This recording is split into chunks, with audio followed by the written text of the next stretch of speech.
مبارك عيد ونكسن عيدا. waxaan dhammaan shacabka muslimiinta ah gaar ahaan shacabka Soomaaliyeed meel walba ay joogaan ugu hambalyeeynaya maalinta ciidda ah. waxaan leeyahay ciid mubaarak, ciid mubaarak.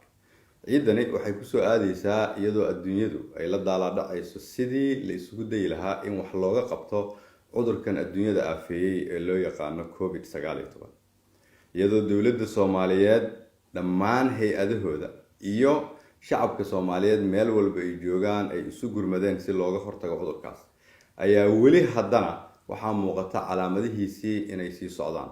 sidaas daraaddeed iyadoo la ciidaayo waxaan leeyahay ummadda Soomaaliyeed ha is ilaaliyaan, ha la kala foojignaado, qof waliba ha is ilaaliyo, ha xirto mask, qof walba oo gurigiisa joogi karana gurigiisa ha joogo. waxaan halkan rabaa inaan ummadda Soomaaliyeed hortooda uga mahad celiyo dadkii Soomaaliyeed ee habeen iyo maalin taagnaa sidii dhibaatadan ay usoo bilaabatay.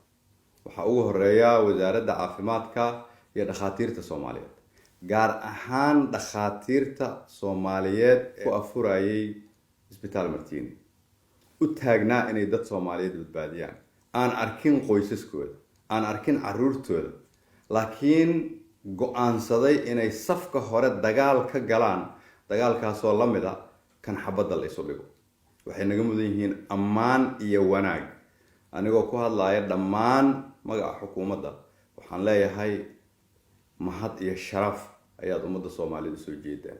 waxaan leeyahay abaal ayaa ummadda Soomaaliyeed idin haysaa, horumar ayaad gaarteen, inta idin dhimanna waxaan leeyahay dhammaystiran. ummadda Soomaaliyeedna waxaan leeyahay fadlan idinkoo mahadsan dhageysta fariimaha iyo talooyinka ay gudbiyaan dadka khibradda u leh sida looga hortago cudurkan.